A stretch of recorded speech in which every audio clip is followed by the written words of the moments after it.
పూర్వకాలంలో కొంతకాలం క్రితం ఒక 50-60 సంవత్సరాలు ఇంకా ముందుకు వెళితే ఒక మహాతార్కికుడు ఉన్నాడు విజయనగరంలో.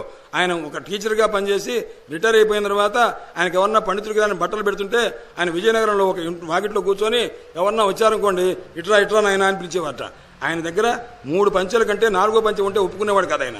ఎందుకు అనవసరం, 2 పంచెలు కట్టుకోవడానికి ఒక పంచె దాచుకొని ఎప్పుడో సందర్భపడితే 2 అంగవస్త్రములు, ఇంతకంటే అవసరం లేదు. వచ్చి ఇచ్చినా సరే అక్కర్లేదనమాట. ఒకవేళ ఉన్నాయనుకోండి, ఎవరన్నా ఒక బ్రాహ్మణుడు పెడుతుంటే ఇట్రావయ్య మహానుభావరా అని చెప్పి లోపలికి వెళ్ళి ఆ కొత్తగా అదనంగా 4వది ఉందిగా అది తీసుకొచ్చి ఆయన చేతులు పెట్టి నమస్కారం పెట్టి వెళ్ళండి అనేవాడు. ఏం మళ్ళీ మాట్లాడేది లేదనమాట. అలాగే తనకు పెడితే తన భార్య కూడా పెడతారుగా. ఆ భార్య దగ్గర ఉన్న చీర ఆమె ఎవరికి పెట్టట్లేదనమాట.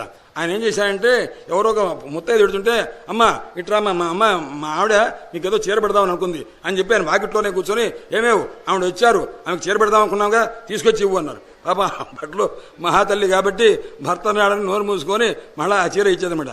ఆమె కూడా ఆ భ్రాంతి పోగొట్టాలని మహానుభావుడు అలా చేశారు. అలా ఉన్నారు. ఎక్కడ 100 సంవత్సరముల లోపే మన ప్రాంతంలోనే ఉన్నారన్నమాట.